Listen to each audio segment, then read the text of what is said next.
I'd like to thank you for joining us today.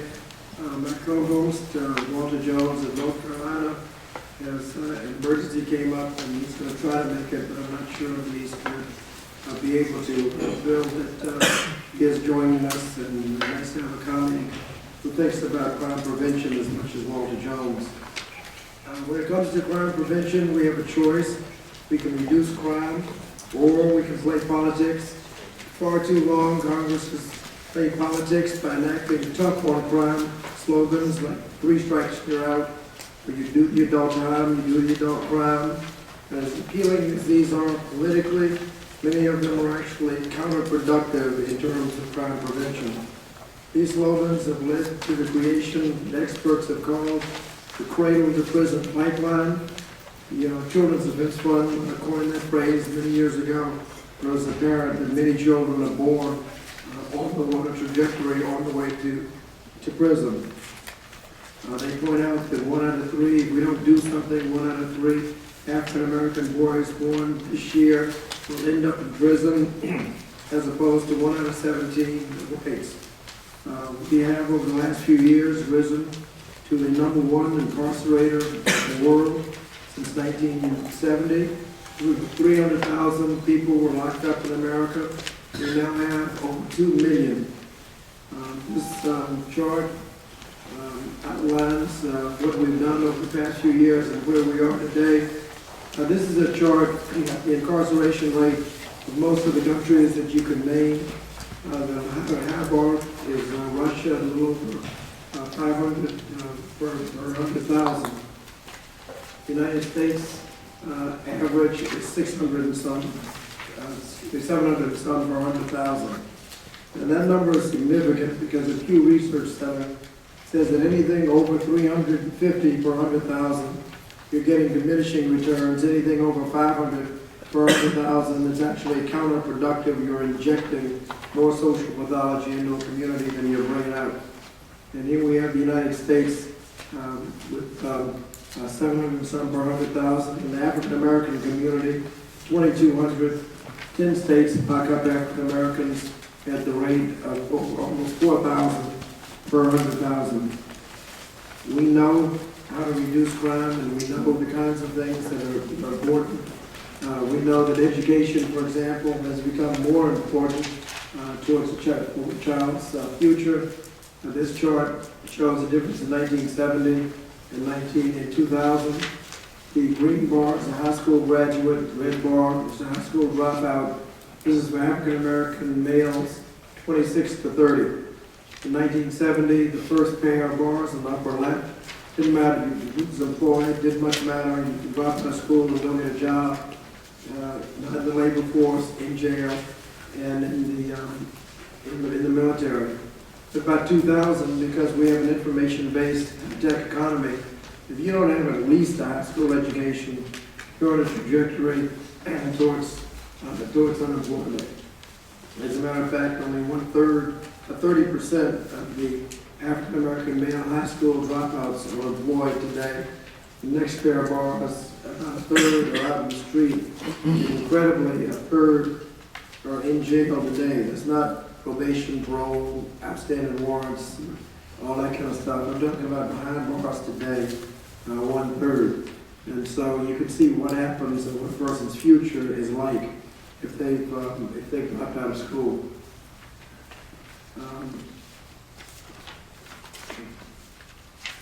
We know it costs money because if you have an incarceration rate of over 2,200 per 100,000, you're paying for it. This back level of arithmetic gives you an idea of how much. The reduction, if we went from 2,200 down to 500, you remember anything over that is counterproductive. Per 100,000, you would be saving about $50 million in a community of 100,000. $50 million. If you divided that by the number of children and then allocated that number to the 1/3 of the children that are at risk, you could be spending about $5,000 per child per year with what you are presently wasting trying to find slogans and sound bites. And if you had the 10 worst states where they're up to 4,000 per 100,000, if you do the back of envelope arithmetic, you will find that we could be spending $10,000 per child per year on what we are wasting in counterproductive incarceration. We know that if we have a comprehensive approach of prevention and early intervention, evidence-based approach, starting with teen pregnancy prevention to reduce the number of babies born into dysfunctional families, prenatal care to reduce mental retardation and learning disabilities, early childhood education, after-school programs, and continuum of services to get young people on the right track and keep them on the right track. They won't get in trouble to begin with, and you won't be spending all of this money that we're spending. So the Youth Promise Act requires the community to come together, come up with an evidence-based plan, and we put evidence-based in the legislation. And you say, well, evidence-based as opposed to what? Well, opposed to the slogans and sound bites that would be codified if we didn't put it in there. It has to be a comprehensive plan, and then we get everybody around the table, everybody that has anything to do with juveniles getting in trouble. It's obviously the police, it's also the school system, the Boys and Girls Clubs, the faith-based community, the business community, everybody, mental health. Everybody's got anything to do with children getting in trouble. Get them around the table and get them to agree and sign on to the plan. And as they sign on, get them to commit that they'll kick back some of their savings back to keep the programs going. Department of Corrections, for example, will save a ton of cash because fewer people will be going to the Department of Corrections. If there are fewer gunshot wounds, there'll be fewer people showing up in the emergency room in the hospital. Everybody's going to be saving money to kick in. And they don't have to kick in that much. In Pennsylvania, they funded about 100 of these programs, spent about $60 million. And they went back and figured out that they'd saved over $300 million in savings and avoided costs that they were on the hook for because they invested $60 million, a 5-to-1 ratio. So we know these programs work, and we know that you can save more money than they cost. The Youth Promise Act has over 250 national, state, and local organizations supporting it. Several cities across the country have passed resolutions, including Los Angeles, Pasadena, California, San Francisco, New York City, East Cleveland, Pittsburgh, Norfolk, Newport News, and Hampton, and my district in Virginia. And all of these cities have taken advanced formal resolutions.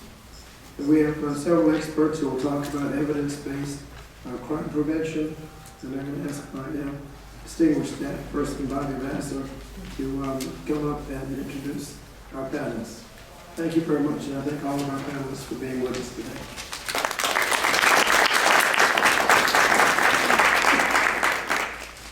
Thank you. I was afraid he was going to ask me to do the chart, so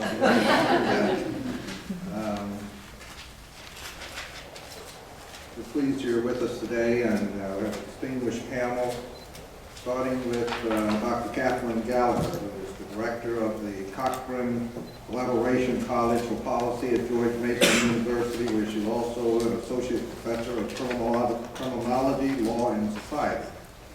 Dr. Gallagher's research focuses on improving the intersection between healthcare and justice agencies to better meet the needs of high-risk populations and the public health of their larger communities.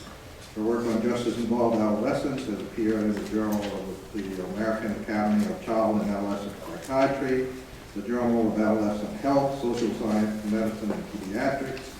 In addition to her primary research, she develops, monitors, and analyzes national statistics programs and provides federal agencies with policy guidance, routinely working with the Office of Juvenile Justice and Delinquency Prevention, the Centers for Disease Control, and the Agency for Healthcare Research and Quality, Office of the Surgeon General, and U.S. Bureau of Census. She led the epidemiological and legal research efforts behind a joint agency federal initiative on juvenile justice health, and she currently serves on the Campbell Collaboration's Crime and Justice Steering Group. Dr. Gallagher will discuss her research and findings on how evidence-based approaches have been shown to reduce both crime and cost. After that, we will have Pat Nolan.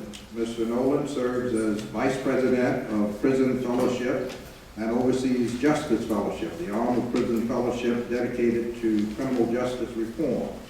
Justice Fellowship advocates for reforms based on the principles of restorative justice found in the Bible. In a prior life, he served in the California legislature, rising to the position of minority leader of the state assembly. In his role of VP for Prison Fellowship, Mr. Nolan is able to merge his longtime commitment to victim rights with a zealous advocacy for reforms related to prisoners, which he believes will in turn help restore greater peace to our society.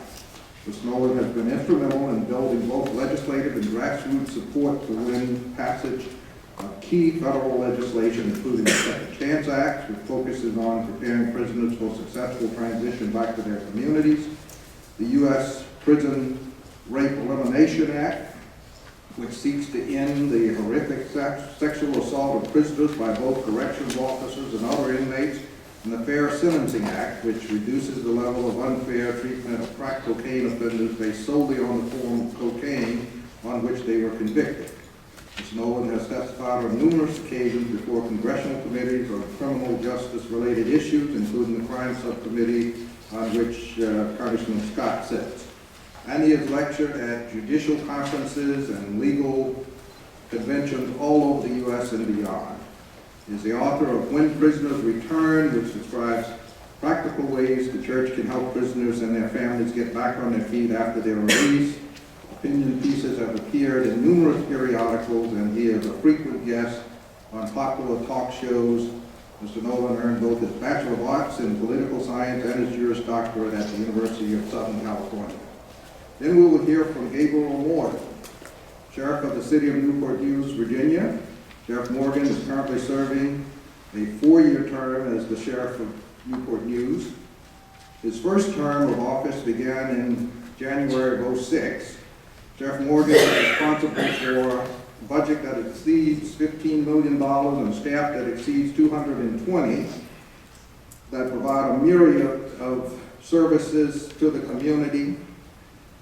Sheriff Morgan also serves as the executive officer of the courts. Upon taking office, he immediately instituted significant policy changes that support his guiding principles: justice for all, services to others, and an abiding love for his community.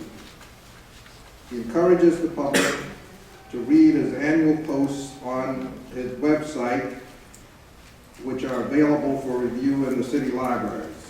Sheriff Morgan serves on a number of boards and commissions throughout the Hampton Roads area. He's a graduate of the University of New York in Albany and the Army Command and General Staff College. Next, we will hear from Tracy Velazquez, who is the Executive Director of the Justice Policy Institute. Ms. Velazquez has served as Executive Director of the Justice Policy Institute since January of 2009. Under her direction, JPI has reinforced its reputation for cutting-edge reports on both adult and juvenile justice.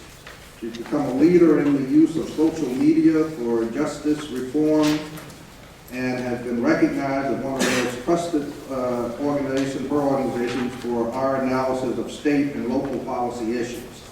As a leading voice in the field, Ms. Velazquez has been featured on national and international television, and her opinions have been carried in New York Times, Wall Street Journal, and other print and electronic media.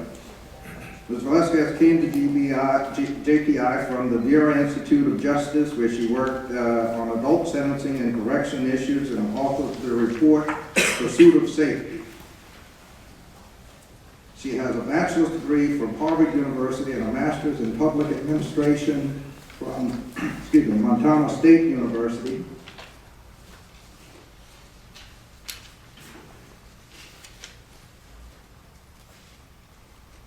And she will speak about proven effectiveness of research and evidence-based strategies in preventing crime and reducing costs, including a report recently released by the Justice Policy Institute that addresses this issue.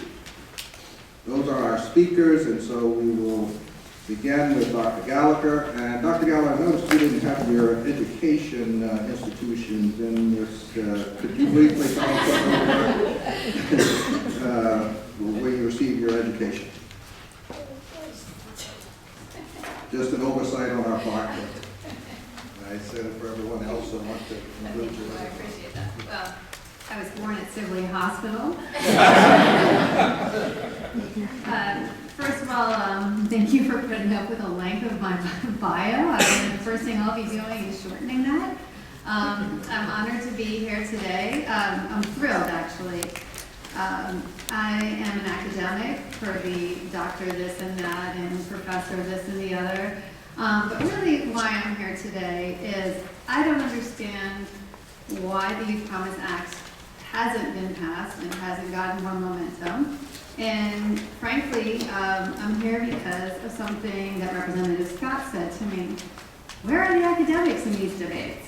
Why aren't we coming up with the data to support these arguments that are factually based? And why am I the one having to do this? And I thought, you're right. And that reminds me of something someone said to me back when I was doing my graduate work at the University of Maryland. And that person said to me, why do you want to be an academic? You're just going to be a weenie. And so here I am today, trying not to be a weenie, and hopefully giving you some of the background you need to get behind the Youth Promise Act and make it something real. I think I do need the button forwarder. As an academic, I have slides, so you have to forgive me if I crutch. But first of all, our group, which is the Cochrane Collaboration College for Policy at the George Mason University, our core mission is to make sure that the most rigorous information gets into policy and practice. So this is a perfect opportunity for us, where we have a lot of rigorous evidence that speaks to not just the effectiveness of interventions, but rather the costs as well. Currently, our group is embarking upon a cost-effectiveness analysis with a few surrounding states, in which we expect to come up with a per dollar per child cost by the end of this year. So we hope to be able to speak a little more confidently on the true costs across all states for community and institutional supervision. Along those lines, I'd like to thank my colleagues who are here in the audience and who provided you all with many of the overviews, one on the Youth Promise Act, one on interventions for violence and firearms violence, and another who provides us with our basic legislative overviews, and they're all over here, and we are so happy to have them with us. So today I'm going to be racing you through in less than 15 minutes now. On sort of a three-part talk. I've realized in talking about the Youth Promise Act that sometimes we come to these lectures or audiences without fully describing what the juvenile justice system currently looks like. So if you're not familiar with the juvenile justice system, I'll provide you with a brief overview of this sort of blobby, networky, loosely spun web of system that it currently is. Talk about the oversight, its organization, what kind of kids are in it, and what we know about youth and crime. This will be done all in under 3 minutes, and then we'll get to where the Youth Promise Act fits in with this. And the bulk of what I'd really like to talk to you about is costs. I think that today's economy tells us that everything that we want to propose, discuss, promulgate comes down to costs. So today, what I'd really like to focus on is some of the deep end costs of what we spend in the juvenile justice system or on youth crime. Okay, so what I have here is a historic overview, and it shows that we've had each line represents a major development in juvenile justice, and I know you can't read it, so I don't expect you to. But what you can take away from this is blue means courts, yellow means legislation, national legislation. So most of our major reform in juvenile justice has occurred carved out piecemeal through the courts, and very few of our pieces of leadership in juvenile justice has occurred through legislation that rationally considers the problem and provides national oversight. So the bottom clump of yellow represents what we've seen since 2008, which includes the Second Chance Act, which has a provision for youth, albeit small.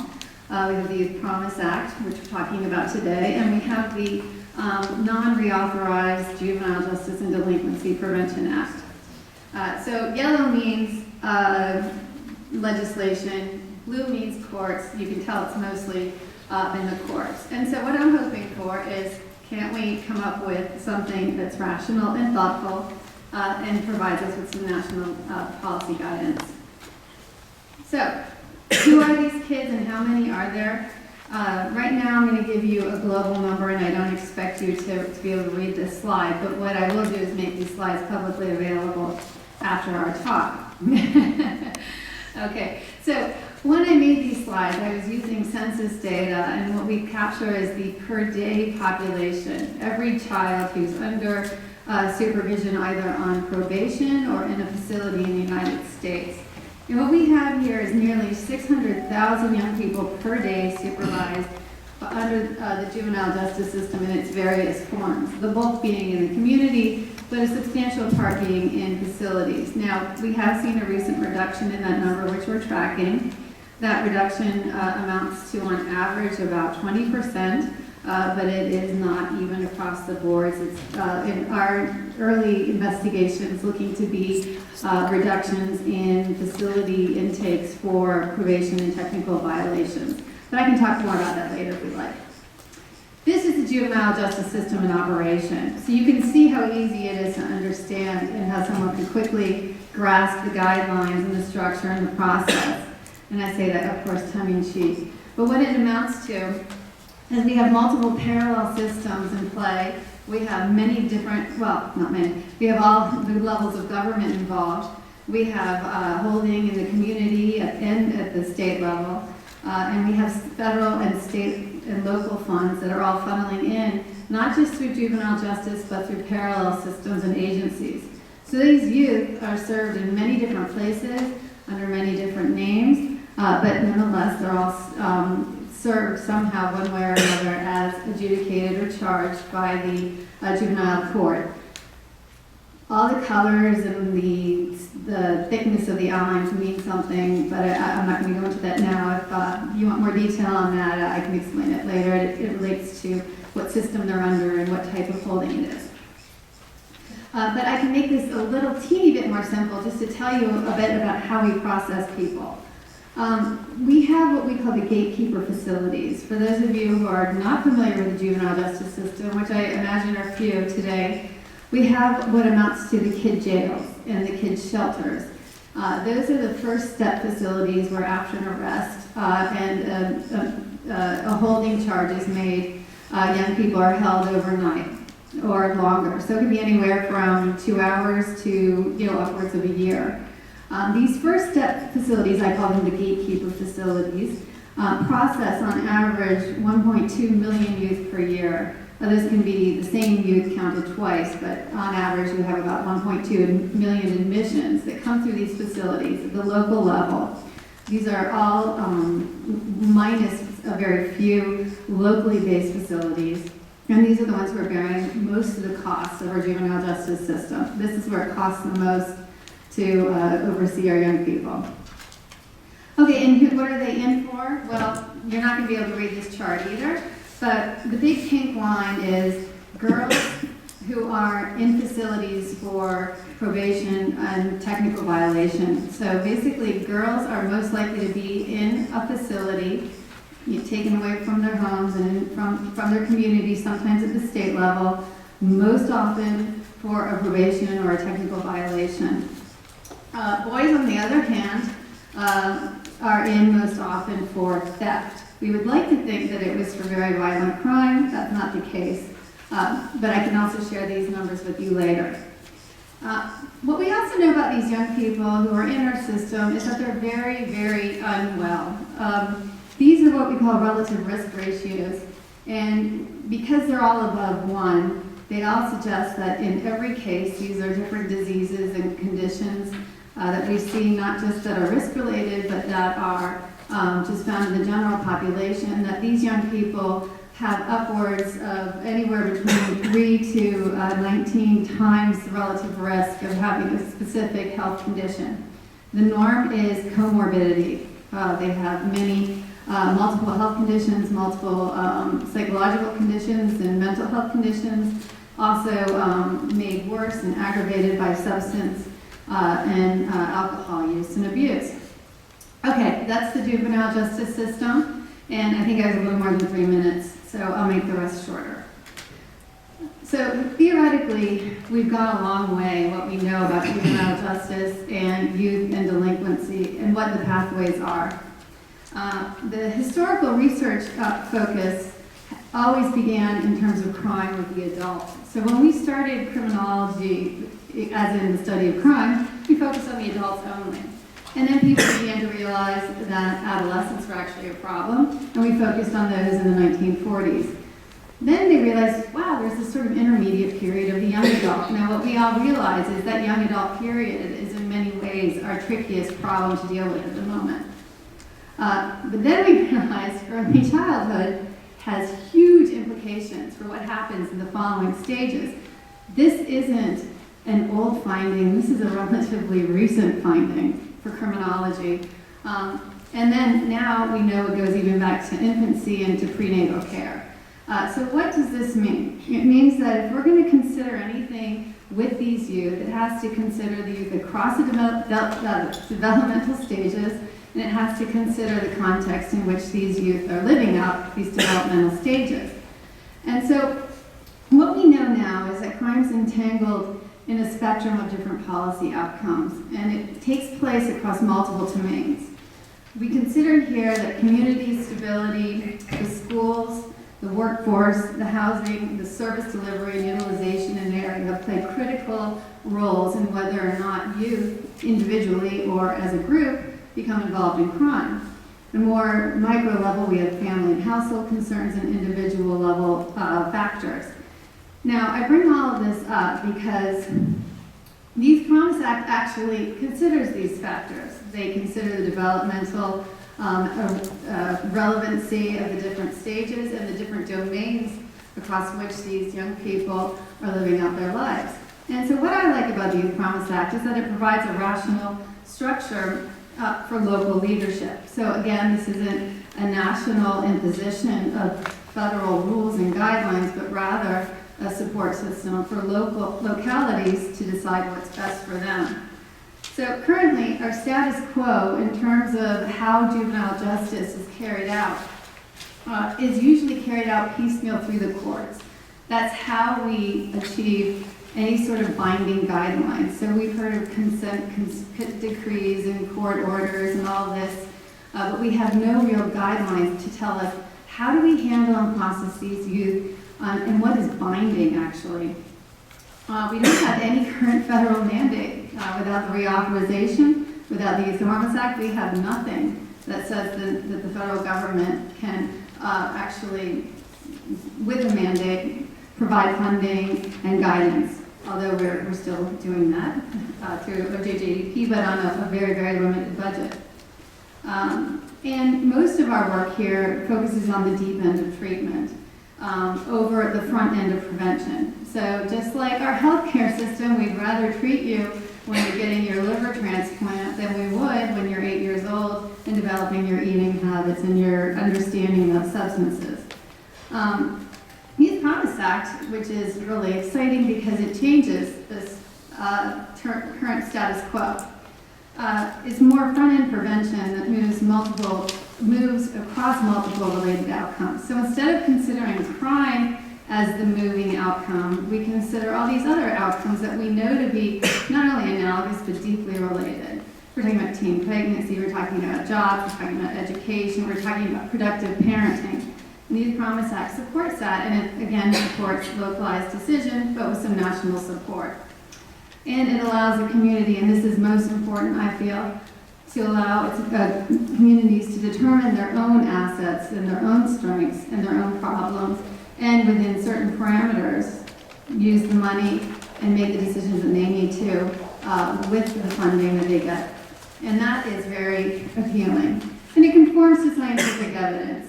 Beyond what I've already told you, that it meets up with criminological theory about the different domains in which youth develop and the different developmental stages, it requires a data-driven approach, which means you got to know what your problem is before you get money to fix it. and it supports local stakeholders to come together across faith groups, community groups, neighbors, whatever. And it acknowledges a real interplay between developmental stages, risks, and protective factors, which is a bit of redundancy. Okay, moving on to part 3 of my talk and getting into, I want to make another point here, sorry. And one thing that we really have underestimated in the talk about juvenile justice is the same thing we've underestimated in the talk about healthcare in this country. And that is that we have seriously underestimated the public's willingness to pay for prevention. Recent studies show that given different choices and given the right information, the public clearly favors prevention over treatment. So they clearly favor, for example, giving universal vaccines over treating a case of hepatitis B once it's fully developed. So I think that the same analogy plays out here, that if we're willing to pay for prevention, just in healthcare, like as in the healthcare system, we see the analogy here, and that also meshes well with our findings in public opinion that suggests that rehabilitation and treatment for youth is actually quite favored. Okay, now, money, firearms. What our group is really working on right now, in addition to our cost effectiveness study with the Pew Federal Trust, is what firearm violence means to taxpayers. What we did is we did a small analysis of firearm injuries for young people between the ages of 13 to 19 years old. On average, that population amounts to about 30 million. Of course, it's about 3 million of those who are African American, a slightly larger number Hispanic. We looked at fatal and non-fatal firearm injuries, and we looked at a nationally representative data source. So what I want to do is I want to talk a little bit about what firearm injuries look like. The red on the map represents states that have the highest quartile of firearm injuries. So we can see, obviously, it's not necessarily randomly scattered, but if we look here, we can see that it's very few geographic areas that really drive the firearm injury rates. So anywhere you see color, you know that you have a firearm injury, high firearm injury rate. So in this analysis, we've included both violence-related firearm injuries and self-harm firearm injuries. But what you can see from this is that although the red numbers basically show that over 95% of all of the firearm injuries suffered by 13 to 19-year-olds, fatal or non-fatal, are in fact violence-related.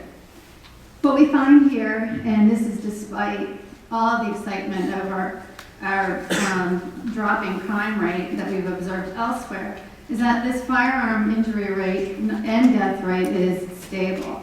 Over the past, since 2001 to 2007, you can see that the low number of the blue is the death rate by firearms for 13 to 19-year-olds.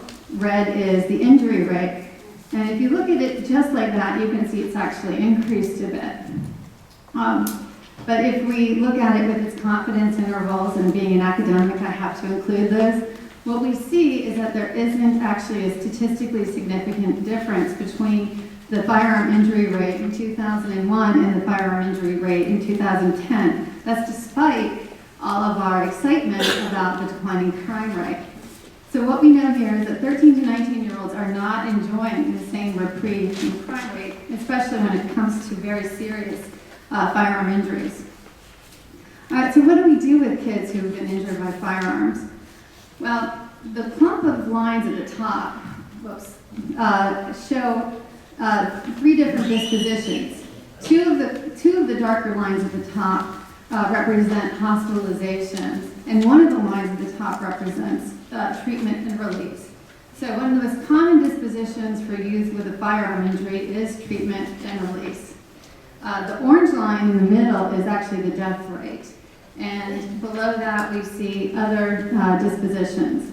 Why I'm showing you this is to show you, at least begin to set the stage for what the costs are for treating firearm injuries. So, if we look at, well, the other part I wanted to mention, of course, is that firearm injuries aren't equally absorbed. They are by far absorbed by black males. So the blue line at the top is a firearm injury rate for black males, red is for white males, and the green is for Hispanic males. You can see that there's quite a big gap. The average rate for the firearm injuries for black males was about 250 per 100,000, which is astronomically higher than the other groups. Okay, so what are the costs? Well, on average, lifetime costs for anyone injured by a firearm is $932,000. This includes medical care plus lost wages. That's it. Not loss of value, not loss of being a father, not other social things, not contributions, just strictly wages plus medical costs. That prorates per year to $27 billion. So what does that mean for youth? And I know you won't be able to see that. The cost of medical care for youth with firearm injuries in 2005 amounted to $104 million. That was an average cost per child of $11,000, and the total cost, we had 2,818 who died, and approximately 20,000 who were injured. What we see here when we look further is that most of the costs are not just the plain medical costs, they're the lost wages cost. Not long-term future wages cost, but more of the short-term wages lost. So on the far right-hand side of the graph, what you see is the lost wages from death in the short term and the lost wages from injuries on the right. What we know here is that for 13 to 19-year-olds, violent firearm injuries had a global cost of $454 million, and self-harm firearm injuries had a global cost of $1 billion. All right, so some comparison points, and I'll wrap it up. The fiscal year 2012 gave a budget of $70 million to the Office of Juvenile Justice and Delinquency Prevention to provide prevention services, guidance to states, technical assistance, and to provide what we would consider the basement standards of how do we confine our youth. If we compare that to $108 million just on hospital bills alone, which are in fact most likely passed back to the taxpayer as well, we come up with a few numbers here. We come up with the federal investment for youth was 2 cents a day for every youth in the general population. It was 35 cents a day for every youth arrested, 59 cents a day for court processed youth, $1.02 a day for youth in the juvenile system, whereas our hospital bills amounted to $3.84 a day. So what do we take away from this? Well, the conclusions on firearm injuries is that the greatest loss is in terms of wages. Now, we actually believe that the medical, more is spent on medical care alone for firearm injuries than the full federal budget in any given year compared to the 2012 budget.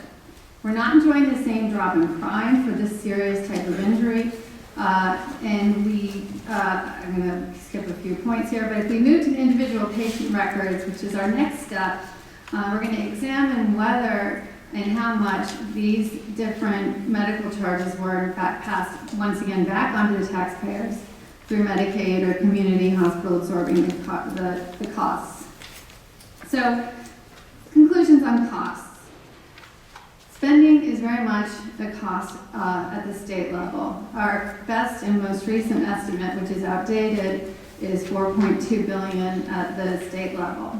82% of this is spent to supervise youth, mostly in facilities. And like healthcare, we don't know the true cost per child per day. So we're hoping to correct this with some of our deeper studies, where we do in fact get a per child per cost per day, and with our further studying of firearm violence costs and what it means to not just these youth, but their communities. Thank you.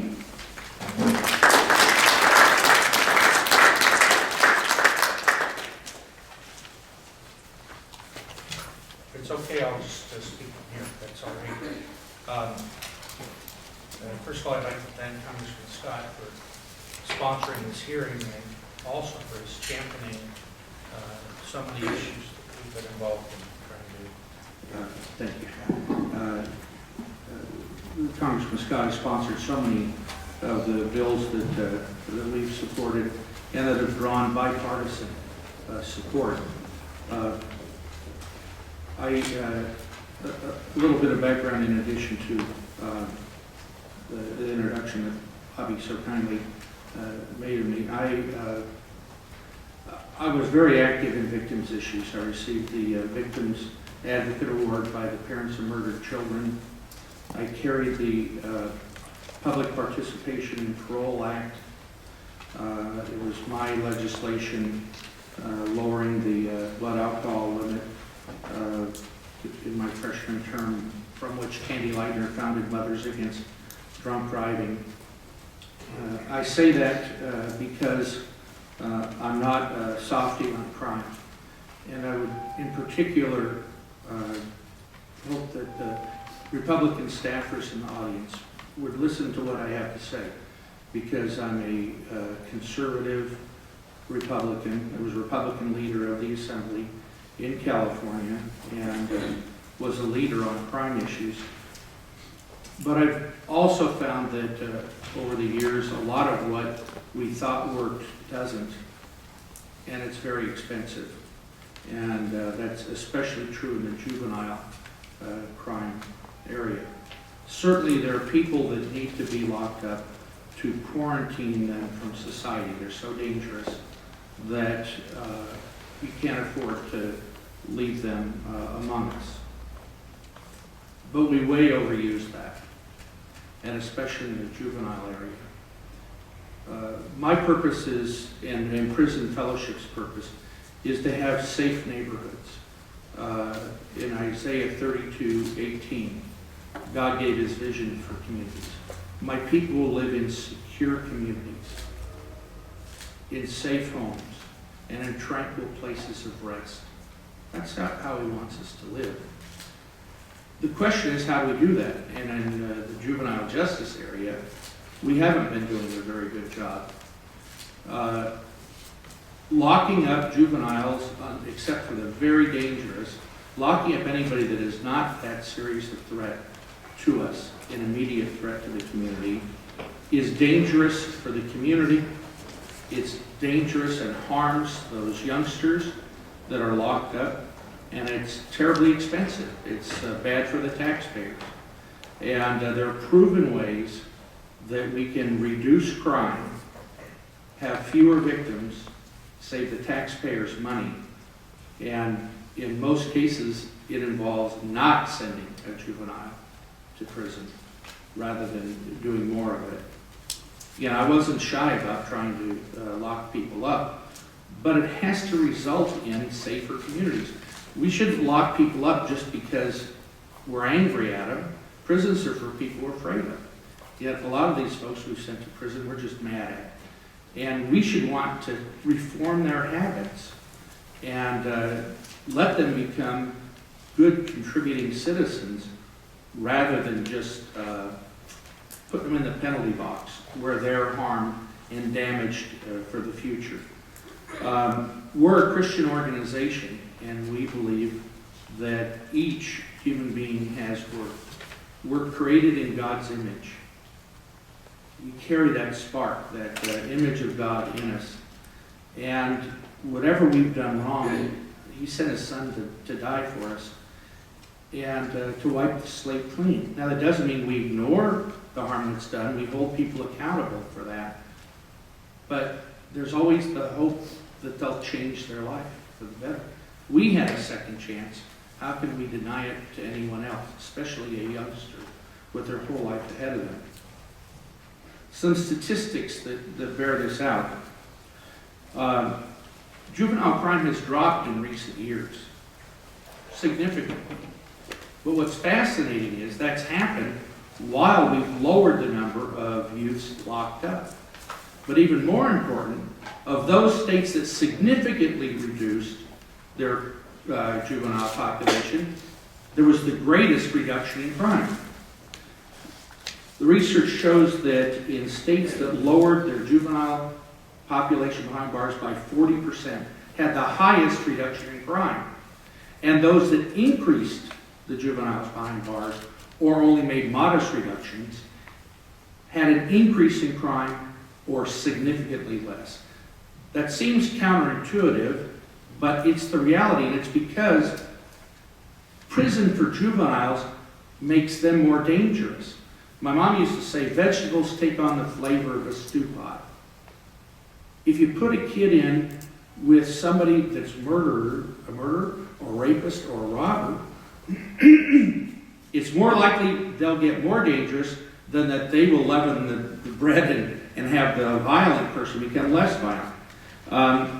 A group of police chiefs and sheriffs put it very well. They said, if we lock up a 13-year-old with murderers, rapers, and robbers, guess what he'll want to be when he grows up? Why would we do that unless it were absolutely necessary?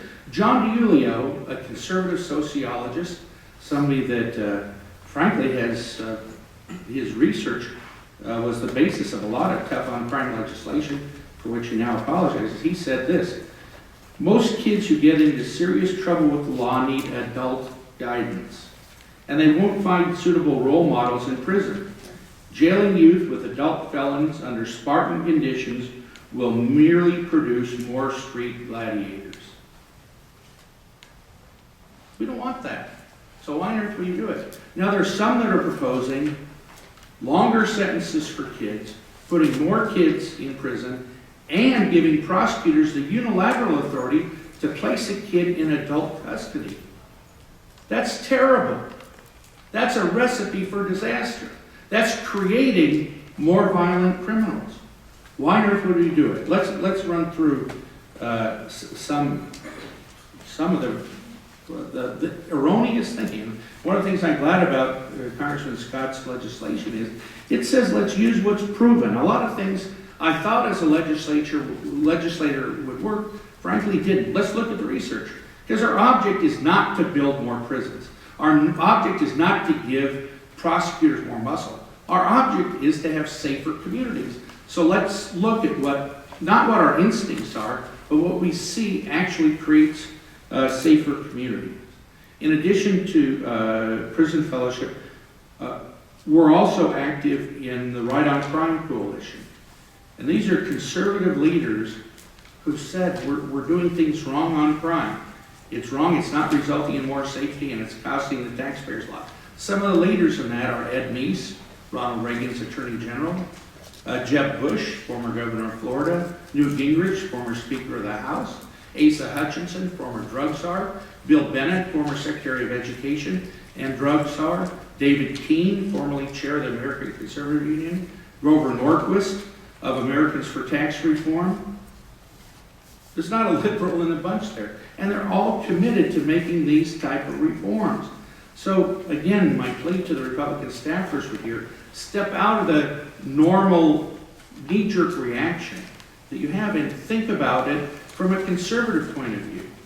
If we want safer communities, let's not send so many kids unless there's, again, real evidence that they pose an immediate threat. Instead, let's look at what works in turning their lives around. Let's look at what makes them safer and less likely to be abused and harmed in prison, which makes them less likely to be a criminal when they get out. And let's look at what saves the taxpayers money. The evidence is very clear that youth in prisons, especially adult prisons, is well documented. They're more likely to be raped, assaulted, or to commit suicide. Prison Fellowship strongly supported the Prison Rape Elimination Act, and Congressman Scott was the champion of it, along with Congressman Wolf, along with Senator Brownback, along with Senator Kennedy, along with Senator Sessions.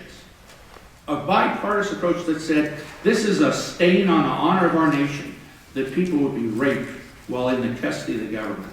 When you're in custody, you have no control over your life. You can't choose who you associate with. You can't choose what time you get up. You can't choose where you go. You can't change the light bulb if somebody's knocked it out in the shower room. You are totally vulnerable. And in return for that, the government's responsibility is to make sure you don't get raped and beaten. Senator Sessions said he sent thousands of people to prison for horrible crimes, but not one of those sentences involved being raped. And yet, among our young people, the study done by the Bureau of Justice Statistics found 12% at least, 12% of the juveniles in custody were raped. 12%. How can we have it on our conscience that we would send these people, these youngsters, into a locked facility where they have no ability to defend themselves and let them be subject to rape? That's terrible for them. It's horribly dangerous for society. They come out full of anger, wanting to get back. And the toll on for future victims is awful. So I hope you'll pay attention to what will keep youngsters safe and what will help them. The provision of mental health services inside is abysmal. And yet a lot of these kids have mental health issues. Many of them are sick. They're not bad. They're sick. And with the appropriate treatment, they can lead productive lives and be good neighbors. But they aren't getting that treatment inside. Instead, they're abused. The Right on Crime group in Texas was very strongly investigated and worked for the reform of the Texas Juvenile Justice Commission there, where the staff was systematically raping the inmates and covering it up. The assistant warden that was the head of this ring that was raping the inmates had the key to the box. He got all the complaints, and he backstopped it. And one of his buddies in the state headquarters, and if any parent went around the local complaint system, he killed the chance of the complaints. Hundreds of kids were raped by staff. Hundreds, systematically. The Texas Rangers did an investigation, and the district attorney wouldn't file because he depended on the local officers for the backbone of his support. This is what's happening in our youth facilities around the country. Why on earth would we subject a kid to that? Anyway, conservatives should be as appalled by that as liberals. And my plea to any of the Republican staffers, please listen to this. These are our youngsters that this is happening to. These are our children, our nephews, our nieces. And it's not right, and it puts us all at risk. We believe that leveraging the power of the family and the community and the church, many of these kids' lives can be transformed. There is hope. There are second chances. We've all had second chances in our life. And we would ask you, as you think of these policies, to look at what works, what saves money, and most important, what keeps our communities safe.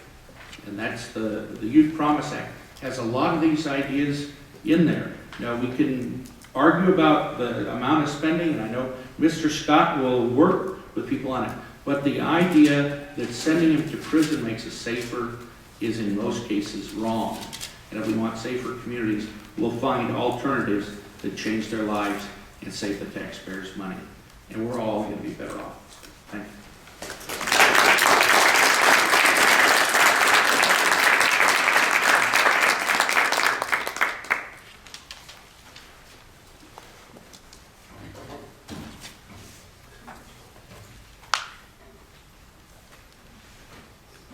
Good afternoon. My name is Gabriel. I'm Sheriff of Newport News, but I'm also a member of Fight Crime and Investing Kids. And that is a coalition of about 5,000 law enforcement, prosecutors, police chiefs. And the bottom line is we are united in trying to do what's smart on keeping our communities safe. And right now, Lee Barker is Sheriff Lee Barker, who is we call him the head sheriff because he has the largest sheriff's office in the nation and some of the, I guess, largest problems of any one community. And we go around the country primarily trying to work with groups that identify things that work. With that, I will tell you that I have 37 years in law enforcement. I came off the streets of Brooklyn, New York, and I will look at you and tell you that I haven't always been sure. And I know a little bit about what young people are facing today. And why do I say a little bit?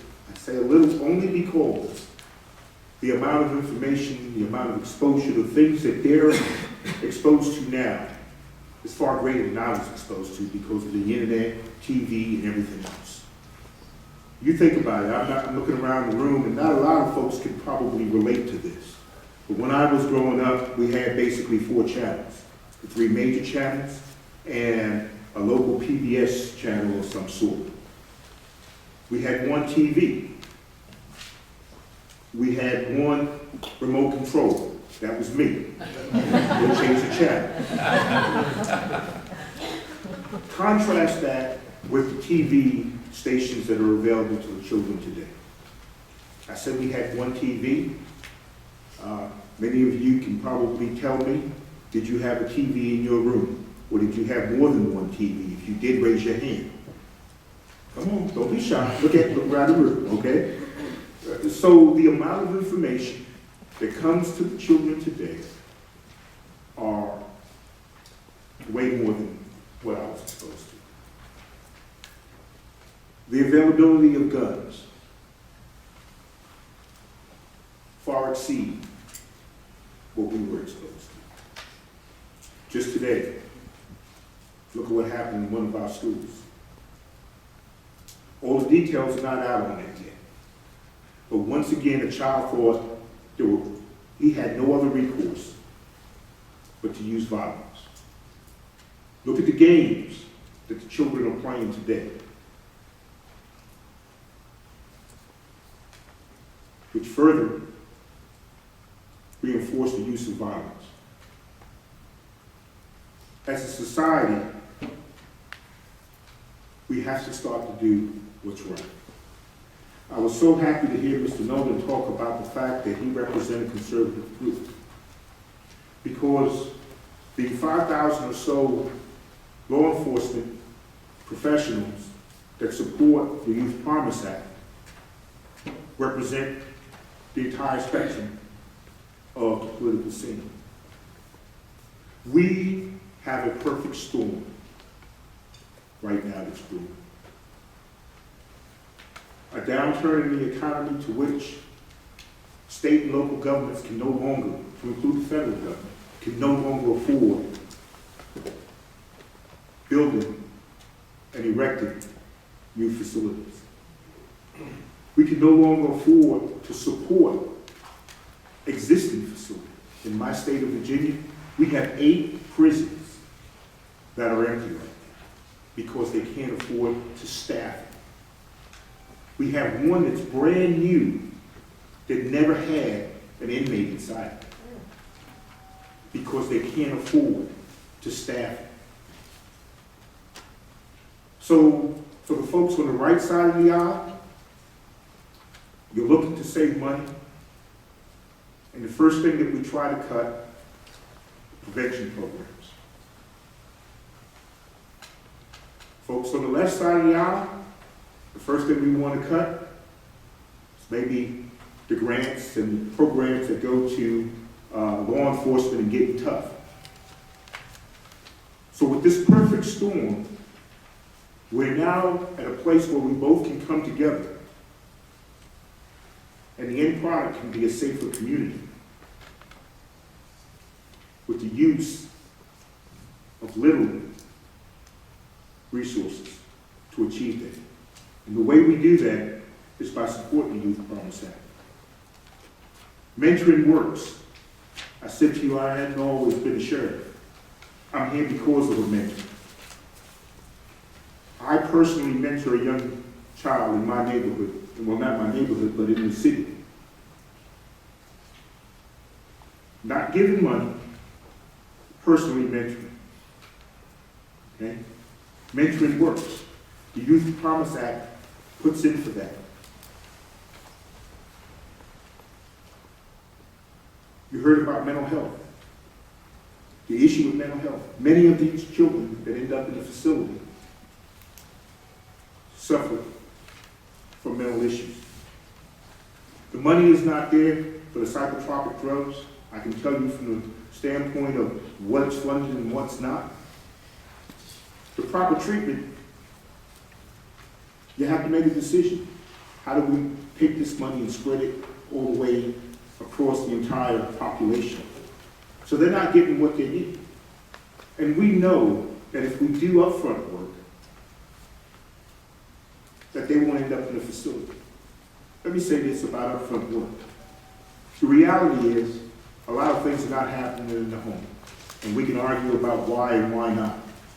As a society, we're left to pay that bill one way or the other. And if we pay it up front, it's going to be a lot less on the back end. In my state, in my city, we spend $114,000 roughly per juvenile per year to incarcerate a juvenile. We spend $26,000 to incarcerate an adult. And we spend approximately $7,000 for K through 12 education. We know that early childhood programs will reduce our correction expenditures. But yet, we still continue to cut early childhood programs. The Youth Promise Act provides for supporting early childhood programs. The beauty about the Youth Promise Act that we like is the fact that we're putting money into programs that's proven. If it's not proven, if it's not evidence-based, we're not going to spend a dime. The other aspect of it is the fact that in the individual communities, they have the ability to tailor the program to best suit the needs of their community, because we understand that one size does not fit all.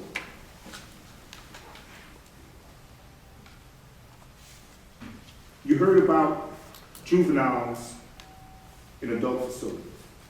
In my state, a child at the age of 14 can be remanded to the custody of an adult facility. 14. Tell me, do you think that when I get a 14-year-old, that I just put him in general population? No. Although the law says I can, I don't do that. Why? It's about being a shark or a guppy.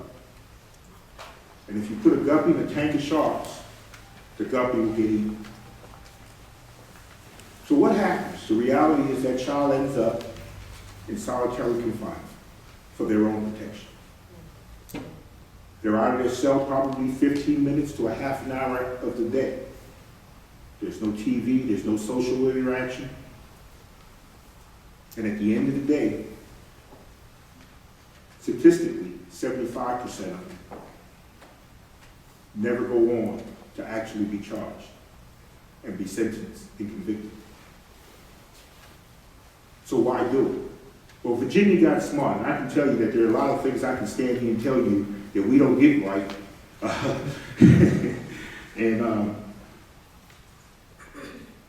Last year, we were able to get Virginia to change. And at least now, for pretrial, we will not put a juvenile in an adult facility unless they cannot be handled in a juvenile facility. And that's just pretrial. So it's a start. But if Virginia can do it, and we're second only to Texas, then everybody else can do it. And when I say second to Texas, we have the dubious distinction of being second to Texas and putting people to death. So Virginia is not a conservative state by any means. But if they can recognize the value, then everyone else can. Unlike my colleagues at this table, I don't have a body of research. I haven't done a study. But I can tell you from someone who came off the streets of New York, who's been in law enforcement now for over my adult life, that I can tell you I'm leading the effort in my city to reduce youth violence. I can tell you what works and what doesn't. Spending time with a child, putting caring adults in the lives of children, and letting that child understand that you care makes a difference. The Youth Promise Act provides us that. If we kept 10 children out of juvenile, we could save $1 million. $1 million. We reinvest that up front. Call that taking the dividends and save maybe another 10. You can't do it all. And also, Mr. Nolan talked about the fact that there's some folks that have to get locked up. I'm not here to tell you I'm going to hug a thug, because that's not what we do. We're here to ensure a safe community, but we're here to ensure it using things that work, programs that are proven, and spending your money, my money, wisely. The Youth Promise Act is the type of legislation that we need. If we continue to toughen these juvenile crimes, we got enough laws on the books right now. It's just like I can go out here and lock a kid up. Do I need an additional law to lock them up? No. Just about everything that they're doing right now, there's a law out there. But what are we doing on the front end? What are we doing to try to prevent them from offending? So I'm here today to tell you that more than 5,000 law enforcement professionals stand with me, and we support the Youth Promise Act. And I will tell you from being law enforcement in my community, that the things that are in this bill, they work. And I guess I didn't need to say that because you've got a doctor and some other folks that have already studied this and they told you it worked. So the question is, legislators, are you reading the documents? Help support us.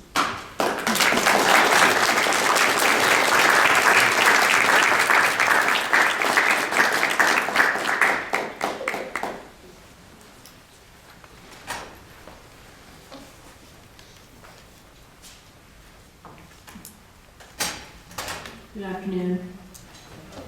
I'm Tracy Velazquez. I'm the Executive Director of the Justice Policy Institute. And I wanted to tell Sheriff Morgan that we have one television in our house, and it wasn't until I went to college that I realized that the Wizard of Oz changed from black and white to color. But meanwhile, my 10-year-old daughter asked Santa Claus for a data plan for Christmas. So that's how technology has changed in a generation. So thank you again for, I know it's, we've had some really good speakers. Speaking of technology, there. We've had some great speakers with a lot of good information. And what I wanted to talk about today was something that's important to the Justice Policy Institute.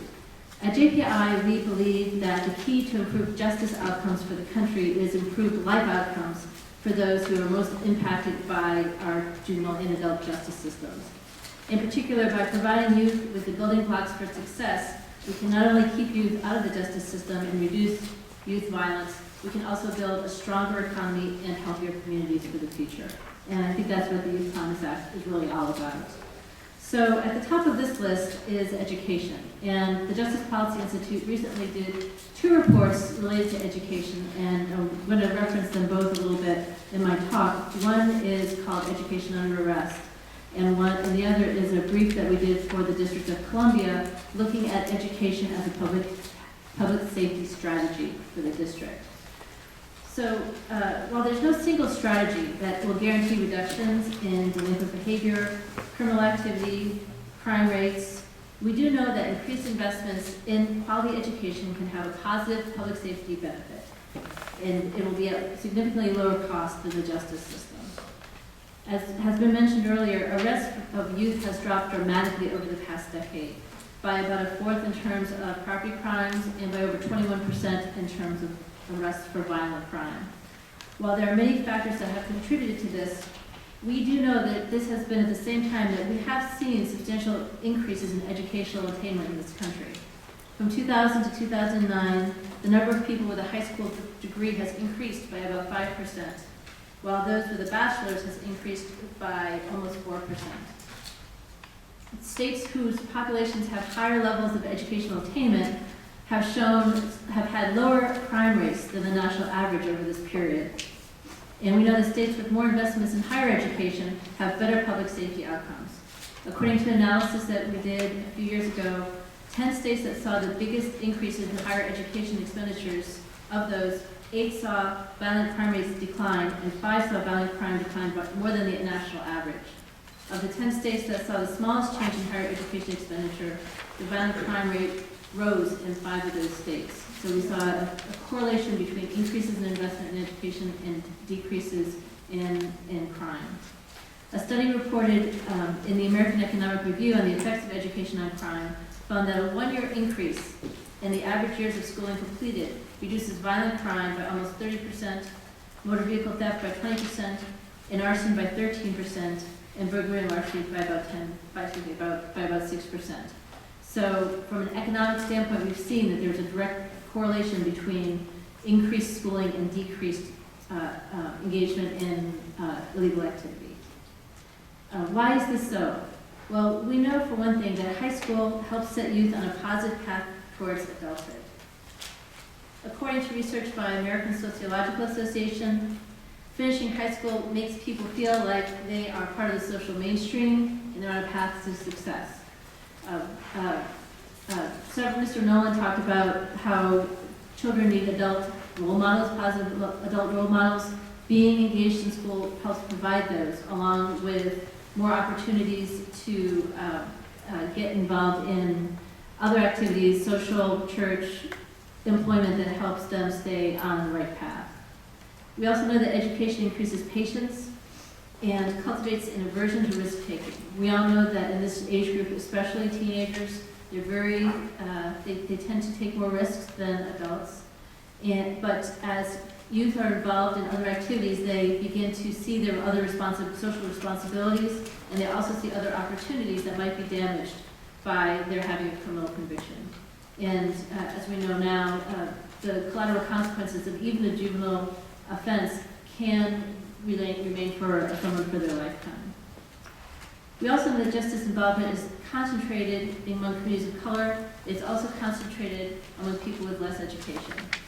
1 in 10 young white high school dropouts aged 22 to 30 were in prison or jail in 1999. Among white men in their early 30s, 13% of high school dropouts had prison records by 1999. An astonishing 52% of African American male high school dropouts had prison records by their early 30s. And although African American men are more likely to go to prison than white men, increasing educational attainment for both groups decreases the chance that a person will go to prison. But despite this evidence that investing in education and other positive social institutions improves public safety and saves money, policymakers have continued to invest in incarceration. Over the past 38 years, correction spending nationally has increased 3 times faster than state spending on education. Educational investments increase access to employment and desired job markets and create an environment where public safety and community well-being are being better realized, and yet we continue to see education being underfunded and incarceration increasing. The focus on improving education should include the entire continuum as well. Sheriff Morgan spoke about early childhood. Early childhood education has also been linked to better educational, social, and behavioral outcomes over a person's lifetime.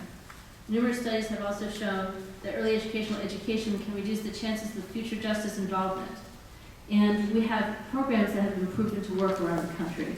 For example, one of them, the High Scope Perry Preschool Study, looked at the lives of over 100 African Americans born in the mid-60s into poverty and who were at high risk of failing school. The majority of those who received a preschool program had higher wages, were more likely to hold a job, committed fewer crimes, and were more likely to have graduated from high school than those that did not attend preschool. In a study of the Chicago Child Parent Centers, which is a federally funded program providing educational and family support services to disadvantaged youth in Chicago, researchers found that youth who received preschool intervention services had higher rates of high school graduation, more years of education completed, and lower rates of juvenile arrests, violent arrests, and school dropout than those who did not receive preschool educational services. So we know that when youth stay in school and finish school, they are more likely, and graduate, they are less likely to be involved in the justice system. Therefore, it's critical that truancy, suspensions, and expulsions, which is how most children end up out of school, that we reduce these factors. Regarding truancy, there's a variety of things that can lead a youth to become truant. It can be family situations, doing poorly at school, economics, whether they can actually afford the clothes to go to school, or a need for money in the home. But what we know is that using the justice system to try to force kids to go to school doesn't work. All it does is increases the chance that they will go deeper and deeper into the system. In fact, in Washington State, since we're talking about evidence, the Washington State Institute for Public Policies looked at a program there that used the courts to try to enforce educate school attendance, and it turned out that students who received a court petition for truancy were more likely to have higher dropout rates, lower on-time graduation rates, lower rates of graduation at all, and more justice involvement than those whose truancy was handled outside of the courts. Punishing truant students with out-of-school suspensions or juvenile detention placements only decreases school engagement and makes it more difficult for these students to succeed when they return. We do have examples of successful truancy interventions, however. Two such examples include the Truancy Intervention Project. This is a Georgia-based program focusing on early intervention, mentoring, community involvement, and using role models to combat truancy. Another that has been shown to work is Truancy Assessment and Service Center in Louisiana. This uses personalized and targeted interventions for younger children, ages K to 5. It acts as a referral network linking families to resources within the community that address areas of risk within the family, including providing, when necessary, in-home counseling services to address family concerns. So our report called Education Under Arrest also took a look at the increased use of suspension and expulsion. Oftentimes we hear this called as the school to prison pipeline increasingly, and we wanted to take a look at one aspect of this, and that's the increasing use of formal legal sanctions against youth who misbehave at school. Students that when the courts are brought in for student misbehavior in school, this means that there will be an increased likelihood of future justice involvement by those students. Students that miss school also miss out developing those strong adult ties that are so important, and they decrease their chance that they can also cause kids to feel alienated from school as they are missing school and missing the opportunities that are there. Investing in education means that we need to work harder to keep students from being suspended or expelled. One such example is in Denver, Colorado, where instead of expelling students, they are using something that's used around the criminal justice system these days, which is a graduated system of responses to student behavior issues. The result has been not only reduction in suspensions and expulsions, but improvements in student behavior overall and satisfaction with the discipline process. One thing I wanted to say is, none of us here believe that youth shouldn't be held accountable for their actions. What we need to do is find ways that hold them accountable, that do not increase justice involvement, improve their outcomes in the long term, not to diminish their outcomes. So unfortunately, the school atmosphere can also be affected when there is an excessive presence by police on campuses. Student-reported incidents of violence and theft are at their lowest levels since 1993, having decreased 69% from 1993 to 2008. Yet the number of school resource officers, SROs, has increased 38% between 1997 and 2007. As tragic as today's school shooting in Ohio is, there's little evidence that school resource officers have really helped to make schools safer. What police in schools has resulted in is more behavioral incidents that previously were handled successfully by school officials now being handled by police in the courts. And this has resulted in more arrests and more kids being sanctioned through the justice system. And we've already heard some of what those outcomes are.